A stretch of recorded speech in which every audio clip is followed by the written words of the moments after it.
It is time for, hopefully, our conversation that we have with the Berkshire Edge every week at this time. You'll find them at the berkshireedge.com. Let's see if we connected.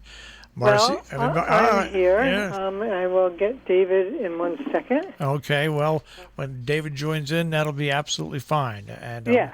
All right. In the meantime, how are you all today? We are awake and we have sun and you know what? We're not in Washington D.C., so we're fine. Exactly. I know. And that's quite a little hotspot. 2020 just keeps getting stranger and stranger. Oh my God! Just when you think. The last time I remember a year like that was 1968. If you remember that, every day there was some new news. Yeah. Well, the whole thing is anyway, that. Let me find David. David. You think that just when things are done and over, things get crazier. Well, anyway. Yes. Yes. So has David been found? He has been found, and he's on the way. Okay. Well, why don't we start off? We'll start off with your first story, and that is the exchange student at Simon's Rock from Africa explains what it's like to be African in a largely white New England town.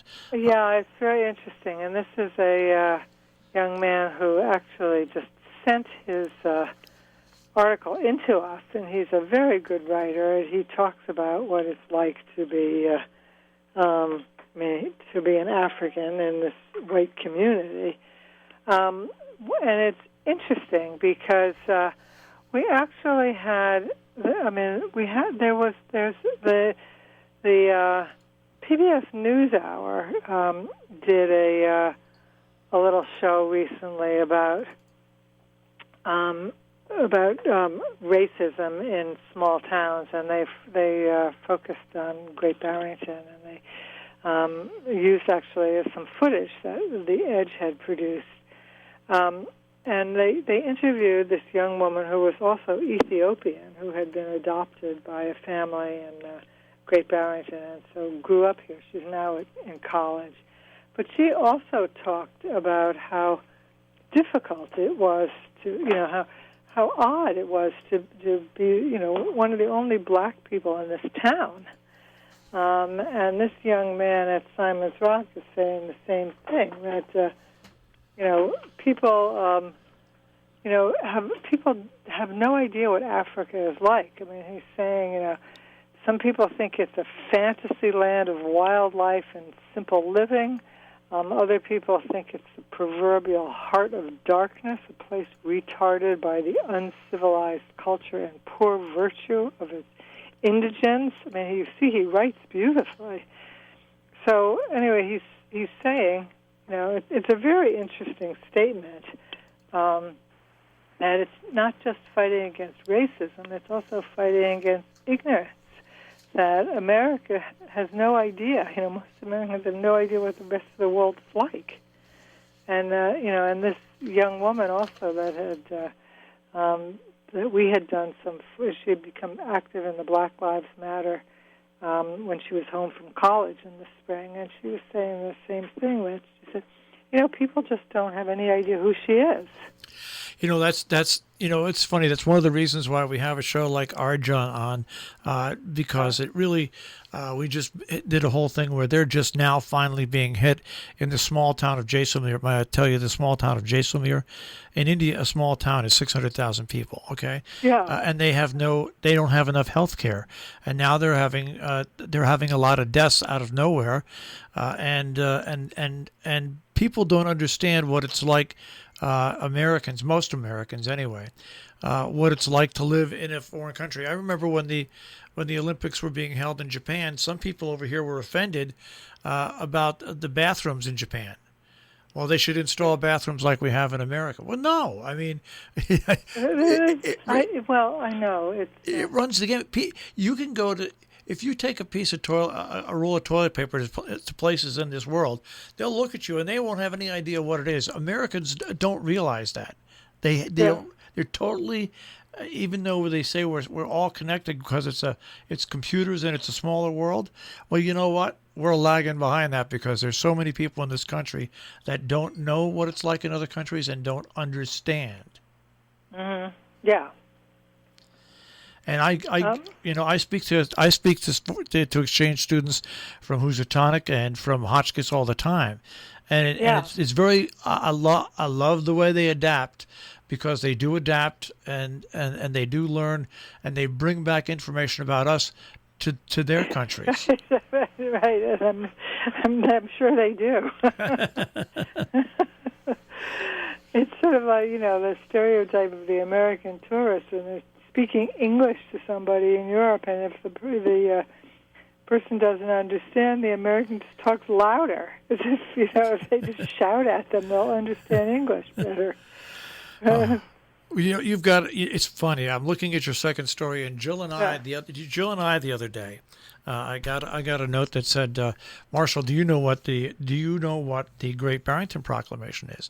And I said, "Well, yeah, I think it just came out. It's from a think tank in Great Barrington, Massachusetts. Yes, it is Great Barrington, Massachusetts. And son of a gun, there, your second story that you're highlighting is the American Institute for Economic Research and their Great Barrington Proclamation." Yes, David. Yeah, they're the AIER is kind of a I don't know how to. They're a free market. Free market, yeah, free market only. It's kind of unrealistic, but in any case. Well, they call themselves they are one of the oldest and most respected nonpartisan economic research and advocacy organizations in the country. I'm glad you said that, because somebody said to me, "Well, this must be a fairly new operation." So I said, "No, I think it goes back to the 1930s." It's been there for a long time. Yeah, and it has an interesting story which somebody once told me, but I can't remember. But it's been there for 40 or 50 years. Yeah. But it kind of reminds me of Ayn Rand. Yeah, right. if you've ever read any of her work, but in any case, they don't believe in vaccinations. They think that it should be herd immunity that eventually solves the coronavirus pandemic. Even though millions will die as a result until we get to herd immunity. The Great Barrington Declaration, it endorses a concept of focused protection, and it had, as of Tuesday, it had been signed by more than 27,000 people. The Declaration decries lockdown policies. Yep. Which it says are producing devastating effects on short and long-term public health, including lower childhood vaccination rates, worsening cardiovascular disease outcomes, fewer cancer screenings, and deteriorating mental health. I mean, all of these things are true. But our reporter says actually that the data, that the data do support many of these conclusions, but there's a reason. I mean, it's not like, it's because people aren't going to doctors, and they're not going to schools. They're not getting cancer screenings. Well, they are having deteriorating. There's that old-fashioned statement, for every action, there's a reaction, and right. You wouldn't, for everything that you're going to do that's positive, there will be some side effects to it that are not, no matter what it is in life. I mean, it's just the way it is. I mean, you look at medicine, how medicine has changed and grown over the years. You look at science. You look at even cutting your lawn. Hey, beautiful. Right. Cut your lawn. It's a beautiful lawn. Well, the more you cut it, the less that the wildlife has places to hide and live in it. I mean, so for every good thing that comes out of something that's good, there are a couple of side effects that maybe aren't good, but it's in a short-term basis. Yeah, and they are advocating herd immunity. Yeah. But what the Washington Post, according to analysis by the Washington Post, it would require more than 2 million deaths to reach a 65% threshold of herd immunity, assuming the virus has a 1% fatality rate. So it means. On the other hand, these folks, it just sort of reminds me of Ayn Rand. this is the most compassionate approach. Right. Basically. Now, herd immunity, can be reached either by 70% of the population getting sick, or vaccines. The vaccines, it's estimated that 94% of the population must be immune to interrupt the chain of transmission. So there would be a huge number of deaths, and we saw that actually. We saw those statistics somewhere else, that the number of people that have to die for us to have herd immunity is really very high. So millions will die. Let's move on. Anyway, it's interesting because this AIER. I actually have heard people talk positively about AIER, that they try to put out information to educate people about the markets and the free markets, and they've quietly been around for a long time and apparently have an enormous following. If they've got 27,000 people who have signed this Great Barrington Declaration. Oh, that's gone up now. Now it's 62,548 general public, 2,887 medical and public health scientists, and 3,966 medical practitioners. So they have a huge network then. But I did hear you say that they're against vaccination. No, they're not against vaccination. Right. Okay. No, they're not. Because they're actually complaining that fewer people are getting vaccinated. Right. No, I just heard that, and I wanted to clarify. No, they're not against vaccination. All right, well, let's go to some good news here. Yeah. Anyway, it's an interesting article, and it's here, and I think people will find it interesting. Fans of Tanglewood and the Boston Symphony Orchestra, the music director has signed a 3-year contract extension. Yes, Andrews Nelson. Just yesterday, there was an announcement from Tanglewood that Andrews, even though he hasn't been here this year, but that he, the public loves him, so he's. Yep, he has a new 3-year contract with the Boston Symphony. Right. It's funny. People have said to me about contracts being signed and about especially in the arts. And how can people sign contracts? How can they plan on next year when what's going on when they're closed? And I say very simply, you have to continue normally on certain things under the assumption that things will get back to some sort of normal.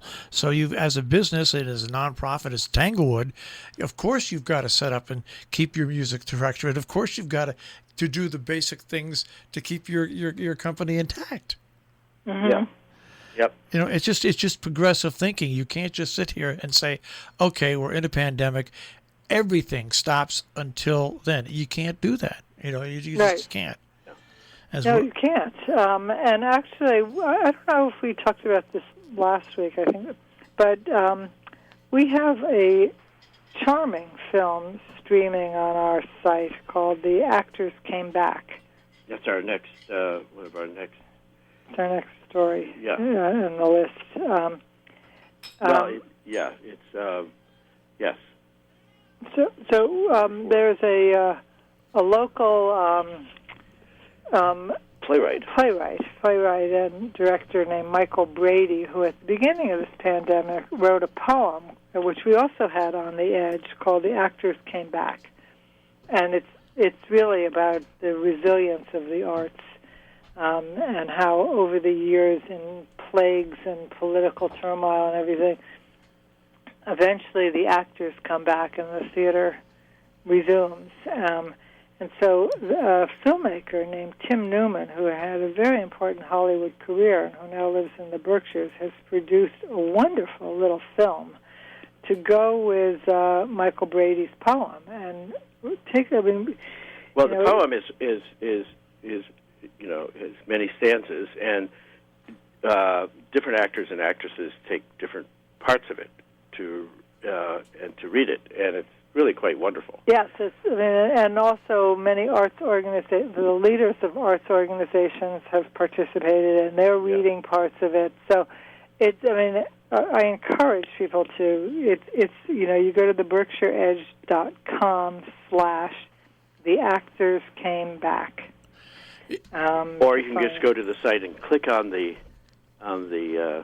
story itself, and you can click on the picture that goes with the story. And if you scroll down the homepage, you'll find all our stories. It's interesting when you say that, because here at the Sharon Playhouse and also at the Drive-In Theater in Armenia, the Brothers Drive-In in Armenia, Broadway shows that were shut down and were planning on doing these opening have come up here now, and we've had 3 or 4 of them, because the Playhouse has an outdoor theater, and the Drive-In is outdoor, and they've done their shows as presentation shows, and they just love, the actors just love getting back into the business of acting and singing.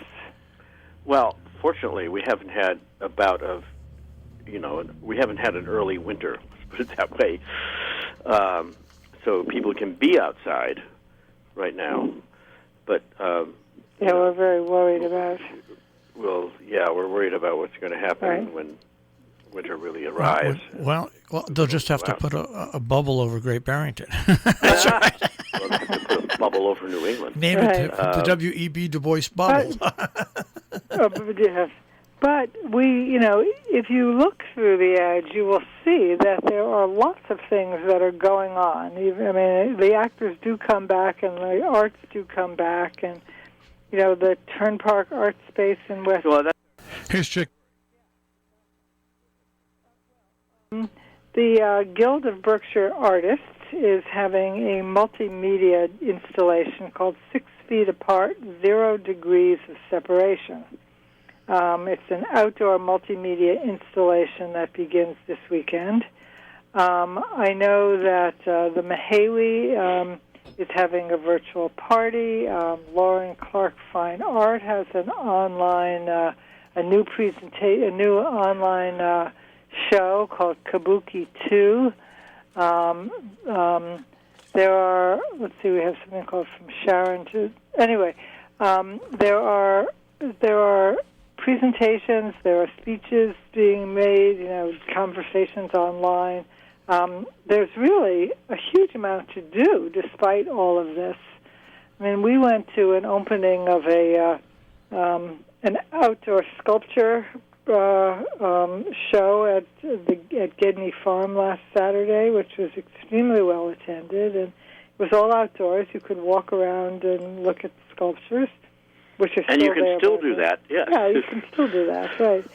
So, if you take a look at the Berkshire Edge calendar, which is,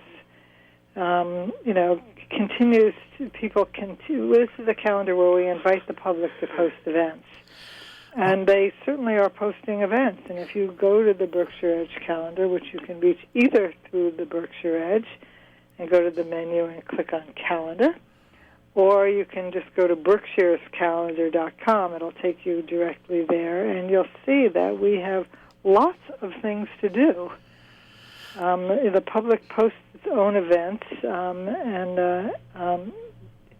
the listings are very extensive and very interesting. And let's go to your final story, because we have about a minute and a half left, and that is Carol Owens. Oh, yes. Right. David, do you want to do that? Oh, yeah. Carol Owens is one of our columnists. She writes a column called Connections, in which she connects, historical events with current events. And her particular column this week, she comes out every Tuesday. This particular column is about how Great Barrington got its name, which I think is very amusing. So it's I think people will find the history of how Great Barrington was named to be interesting, because we were we were not called Great Barrington at first. Was it just? I won't give it away. I won't give it away. Okay. You have to read it to find out. But it's interesting how, when you think about towns and places have always had their name, but not so. So it's an interesting look at the history of how we of the naming of towns and counties. Can I just make one more plug? The Mahawi is celebrating its 15th anniversary this Sunday, October 11th, with an online celebration called "Moving People, Moving Mountains," and there will be performances by Brian Stokes Mitchell, Emmanuel Axe, Roseanne Cash, Michael Feinstein, the Paul Taylor Dance Company, John Pizzarella and Jessica Molaski, China Forbes of the Pink Martini, and more. This is in honor of Lola Jaffe, who was the founder of the Mahawi. She and her husband. No, well, she was the one who did it, actually. Yeah. Her husband did the community center. So this is, it's an online gala. More information is available. More information is available on your site, Berkshire Edge, BerkshireEdge.com. Yep, or at the Mahawi.org, MahawiPAC.org. All right, guys. We'll speak to you next week. Yep. All right. Okay. Thank you. Have a good week, guys. Bye. Bye. That is the Berkshire Edge on air here on Robin Hood Radio, the BerkshireEdge.com.